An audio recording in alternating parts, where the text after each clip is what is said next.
Hello, everyone. Welcome again. My name is Sarita Laws-Frumau, and today, or this video rather, we are going to go into chapter 2 of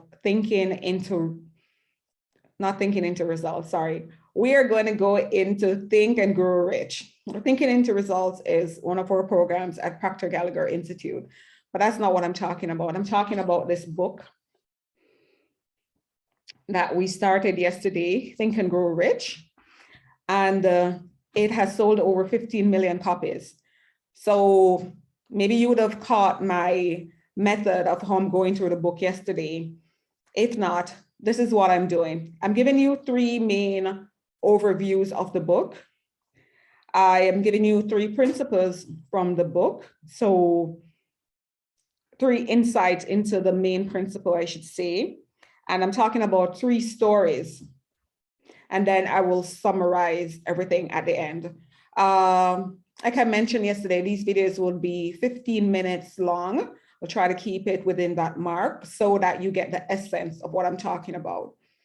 And I want to remind you that as we're going through this together for the next 30 days, it is to inspire you, it is to motivate you.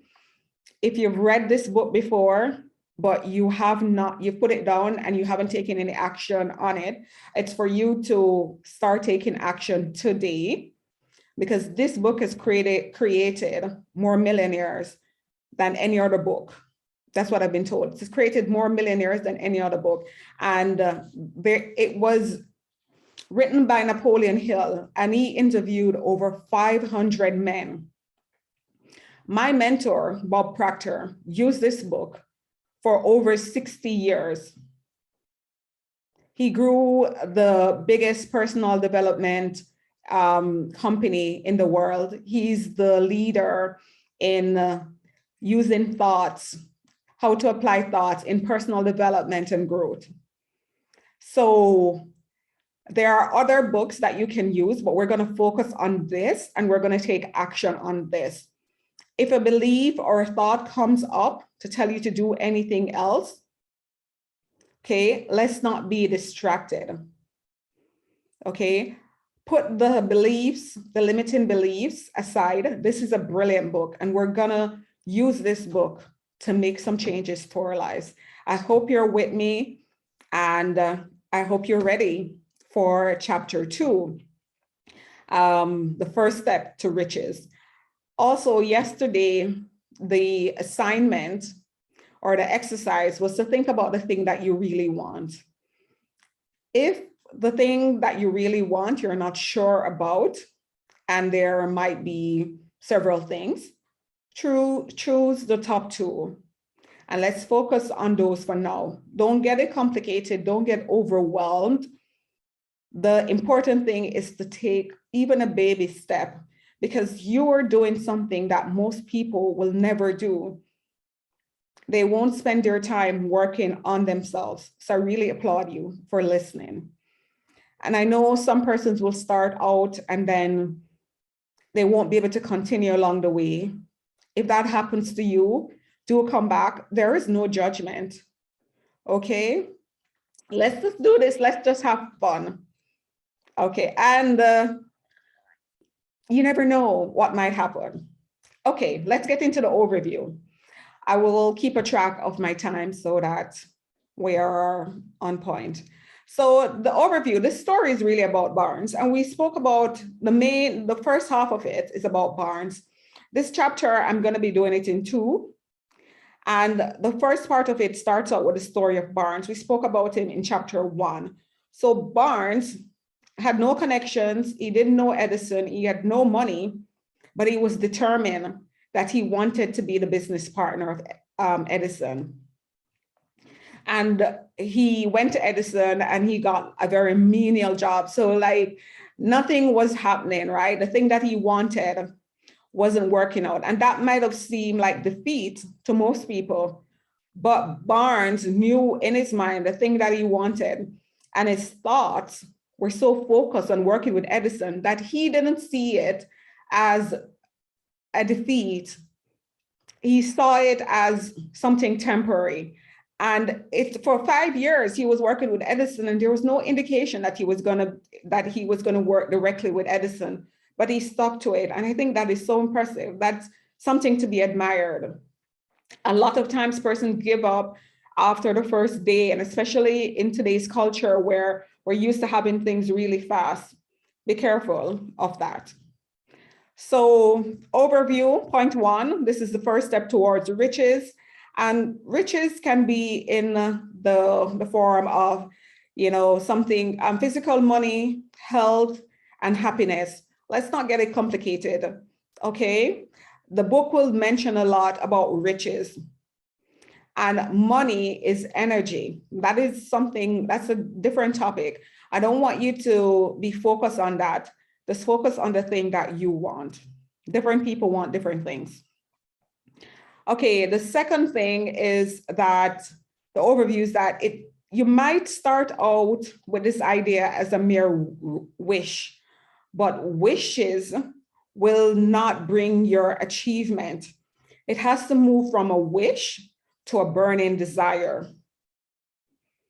So don't daydream all your life. It's time to wake up. And the third thing is that you need to have a definite goal. So a definite goal, and you place, like Barnes, he placed all his willpower, all his energy, and all his effort into this goal of working with Edison, and he got exactly what he wanted.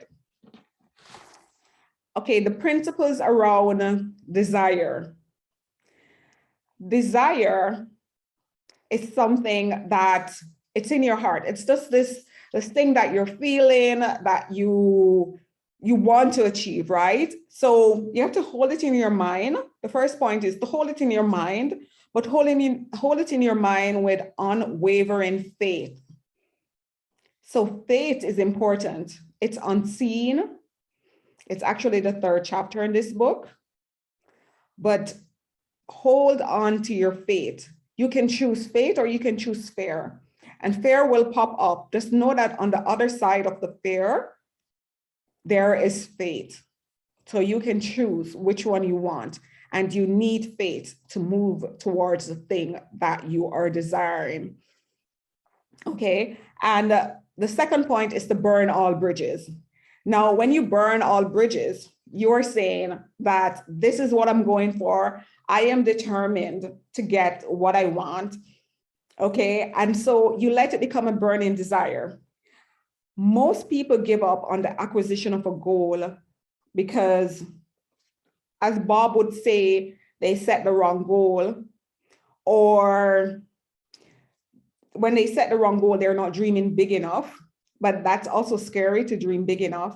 But also, when they set the goal, what appears initially is something that seems as if it's defeat. However, as we discussed in chapter 1, defeat is just a temporary setback. Okay, only when you accept it does it become permanent. So on the other side of defeat, there's success. And opportunity is often disguised as defeat. And that's what happened with Barnes. The third point is of the power of imagination.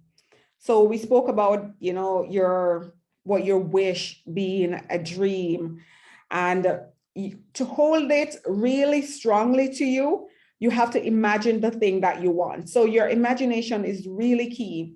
And sometimes you have to hold that thing within your heart and not speak so much about it, because people would probably think that you're crazy. And we saw a story in this book where Macroni, his friends had him admitted into the mental institution because they thought that he was going crazy. He was the one that said he wanted to communicate without wires.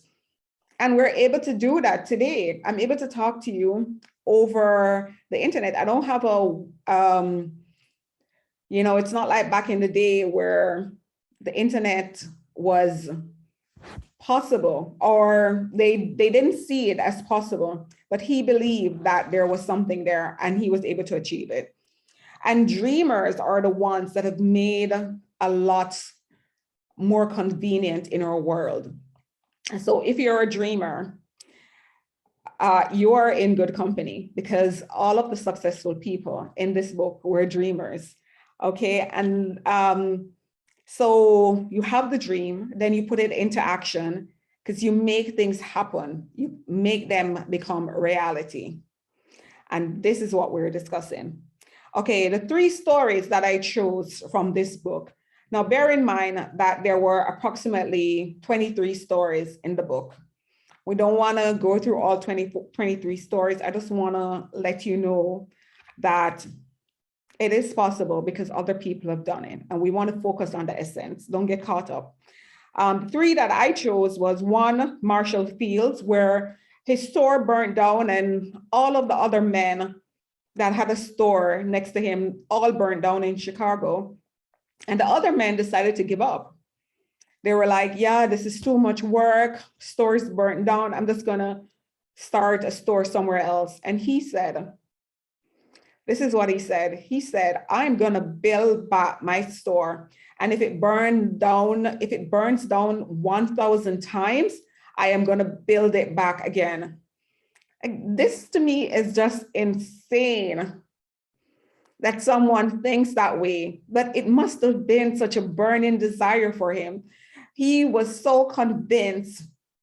And this is what we want to get to, right? This is a place where we want to get to. This is the thing that I want. I want it, I want it, I want it, because I know I'm going to make a difference in my life and in the lives of others. So I am going to pursue it no matter what.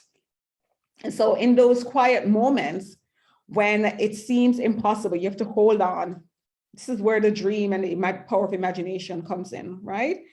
And then Henry Ford. Now, Henry Ford was actually described as one of the most stubborn men that ever lived. When he made his Model T car, his advisors, the people that bought the car, were telling him, oh, you need to get rid of that. You need to change it. But he was so stubborn. He held on to this belief and this burning desire and this stubbornness and persistence until the car that they were telling him to sell made him millions. And we're talking in the 1930s, right? So can you imagine? The 3rd story is the one of Edison, and you might know that very well, that he tried 1,000 times to make the light bulb, and where persons would have considered it 1,000 failures, he saw it as 1,000 ways of how not to do it. So those were the 3 stories. So those were the 3 stories that I picked out, and there are many others. So to summarize this part of the chapter, I want to say to you that having no money, having no connection, having no influence, having no time, they're all excuses, because we're all given the same 24 hours in a day. Okay, and if there are persons that are doing it, there's no difference between the person that is doing it and us. Okay, there's no difference between the person that was successful. There's one other story, I'll just briefly mention it. Booker T. Washington, who was this Black man that lived back then, that suffered because of his physique, because he was Black, and he still was successful. So when you look at these stories, it pushes out the door like every excuse that you can think of. And we're going to look in our next video at one such person. The whole video is dedicated to him. So that's no excuse. Okay. The second summary point is that opportunity is often disguised as failure. And you will meet upon what is called temporary defeat. But if you quit, you will never succeed. So when you are at that point that you think it's a failure, you're actually closer to victory than you think. Okay. And the other thing that I want to mention is that there is this quote in the book which says that when one is really ready for a thing, it puts in an appearance. So it's not mere hope or wish that will get you the thing. It's actually the application of these success principles, and thoughts do become things. So watch your inner speech, because your inner speech is actually an indication of what you're manifesting, what is coming to you, what you're attracting. Watch your vibration. So this is just points that I've learned being mentored by Bob that I want to put into it. So everything that we're going through, watch your inner speech, because they indicate the results that you're going to get, and watch the vibration that you're in. Think good thoughts. Think on what you want. Let it become a burning desire. Let it consume you. When you're not watching these videos, think constantly about what you want. And one very important thing before I go. Now, in this, there's one very, very important person that I didn't mention, and his name is Andrew Carnegie. Now, Andrew Carnegie was the one that actually commissioned Napoleon, to write this book. And on page 57 of this book, there are 6 steps that Andrew Carnegie gave Napoleon Hill, that he said that these six steps will bring money and riches. So for me, it's on page 57. Look at these practical steps and apply them. It will require some effort on your part, because what you've been doing so far has not brought you the thing that you want. Then you have to change what you're doing and how you're thinking to bring the thing that you want to you. So that will be the assignment actually for this video, is to look at the 6 steps, because they are key. Okay, so that was it for me, and I will catch you on the next video. Thank you so much for watching. I'm looking forward to hearing some brilliant stories from your side, right? These people are dead. We're here, we're alive. Let us start doing something different with our lives. Thank you. Take care.